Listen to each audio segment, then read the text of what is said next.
Vous êtes prêt à partir cet été? Mais est-ce que vous avez bien vérifié les restrictions de votre destination? Non, parce qu'il y a quand même des endroits où on n'a plus le droit de faire des selfies et d'autres du bruit. Et c'est le sujet de notre première actu du mois.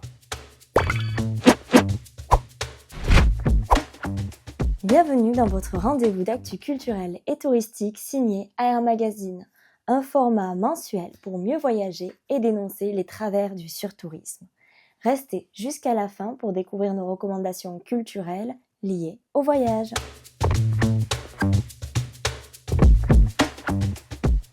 On commence par un top 4 des restrictions insolites qui s'imposent aux touristes. Parce qu'ils sont parfois mal élevés ou trop nombreux, certains pays européens ont décidé de serrer la vis. En Turquie, par exemple, il faut rester assis dans l'avion. L'aviation civile en a marre des passagers qui se lèvent contre les indications à l'atterrissage. Depuis mai 2025, ils ont imposé une nouvelle règle. Les passagers sont obligés de rester assis jusqu'à ce que le panneau « Attachez votre ceinture » soit désactivé. Et pas question de la retirer avant. Ce n'est pas tout, ils doivent aussi attendre que leur rangée soit appelée pour débarquer de l'avion. Sinon, c'est une amende de 62 €. Et ça peut calmer les plus pressés. À Portofino, fini le selfie.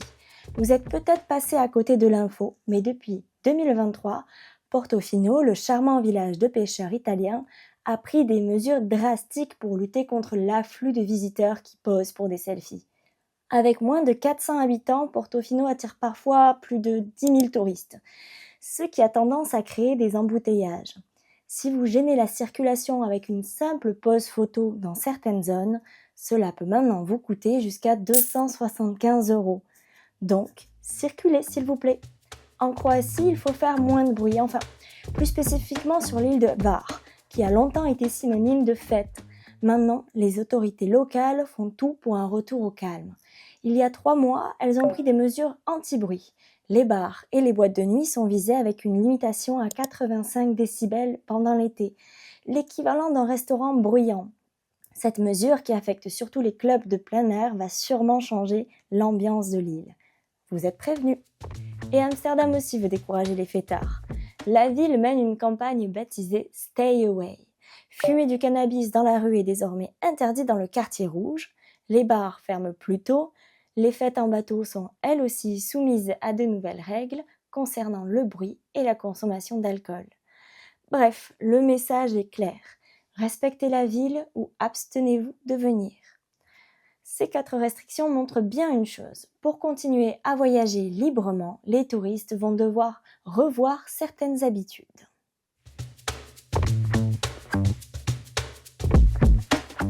Envie d'aller à Rome dire bonjour au pape Léon ou juste d'y aller pour prendre un expresso sur la Piazza Navona? Pas de souci. Cet été, le train Expresso Riviera relie chaque week-end Marseille à Rome en 16 heures, avec des escales à Nice, Monaco, Imperia, Gênes.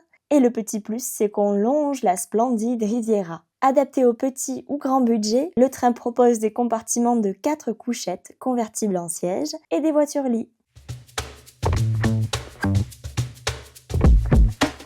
Le 12 juin, le constructeur britannique Helix a dévoilé le projet d'un moteur électrique hybride. Et cette technologie va redéfinir les standards de l'aviation. Il permet de diminuer les émissions de CO2 et de réduire la consommation de carburant de près de 90%. Malheureusement, pour l'instant, ça ne s'applique qu'aux vols de courte distance. Autant dire les trajets qu'on préfère faire en train. Mais ce type de vol représente tout de même un quart du trafic mondial. Est-ce qu'on trouvera une solution au dérèglement climatique avec la technologie? Les constructeurs et compagnies aériennes misent là-dessus. Mais comme on prévoit un doublement du trafic aérien dans les 10 années à venir, les effets bénéfiques seront nuls. En tout cas, on vous recommande de prendre le train. Niveau empreinte carbone, c'est imbattable.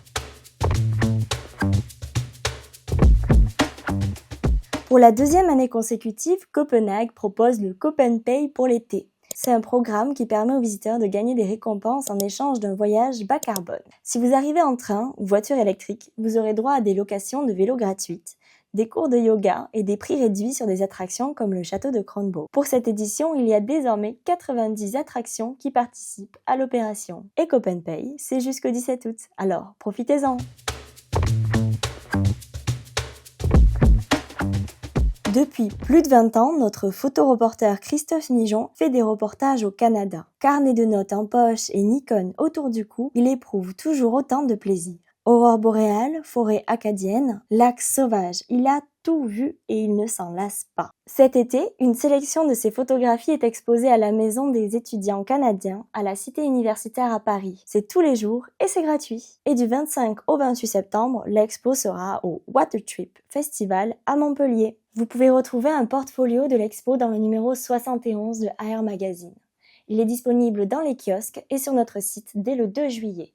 Vous le reconnaîtrez par sa couve sur le Japon qui fait tant rêver.